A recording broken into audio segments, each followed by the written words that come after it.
Welcome to Sangee's Cookery. Today I am going to show you how to prepare the traditional Ven Pongal. This belongs to the South India. It's basically prepared with rice and dal. So let's go into the procedure. So for Ven Pongal, I've taken 1 cup of cooking rice. For one portion of cooking rice, you can take is approximately around half a cup of yellow moong dal. So fry the yellow moong dal for about 1 or 2 minutes. It need not be brown.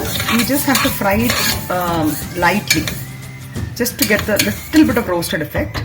I'm switching off the gas, and in the same pan I'm going to add that 1 cup of rice and I'm going to wash it. Now I've washed the rice and the moong dal. I'm going to add for this 3 cups of water and 1 cup of milk. I've added about 3 cups of water, 1 cup of milk. Milk will give you a creamy effect to the pongal. This normally nobody adds, but I add it. This is a special tip for a nice creamy pongal.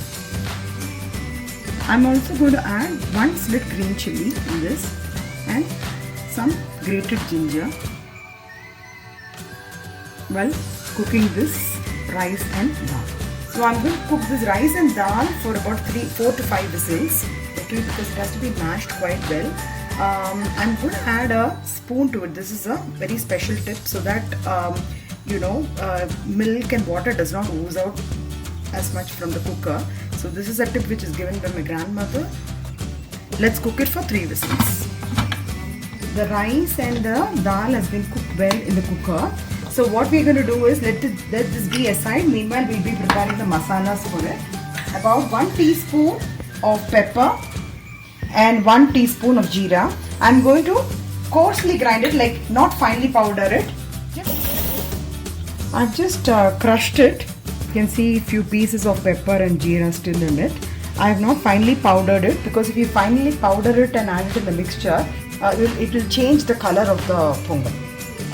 The ghee is got heated up and I'm adding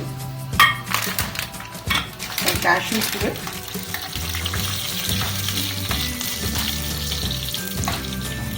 So the cashews have almost got brown. Now I'm adding the crushed pepper and jeera powder. I prefer to add some more grated ginger.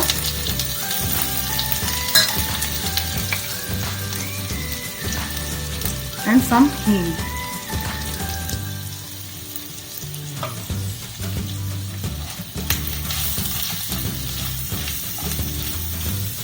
Now we're going to add the mixture of the rice and dal. It's cooked nicely. Though I've added in the pressure pan, I would suggest that you add it in a vessel where the rice and dal gets cooked, and in a big cooker if you can keep it and then add it, it will be better.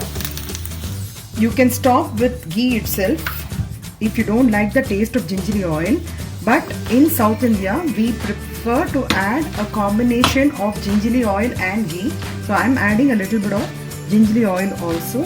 I'm just going to cook for just say about a minute so that the pongal mixture gets blended well with the ghee and oil. Please follow all these tips of adding milk, adding grated ginger, a piece of green chilli, because all these tips are not there in any other, most of the regular pongal recipes. So if you follow these tips, the pongal will come out really well. And it has to be nicely blended.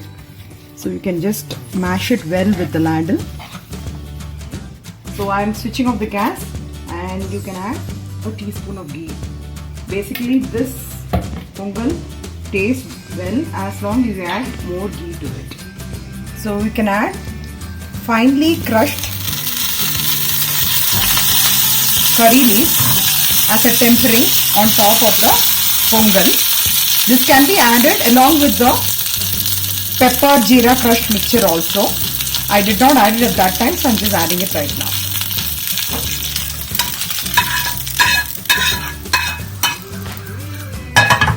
nicely mix well with the mixture.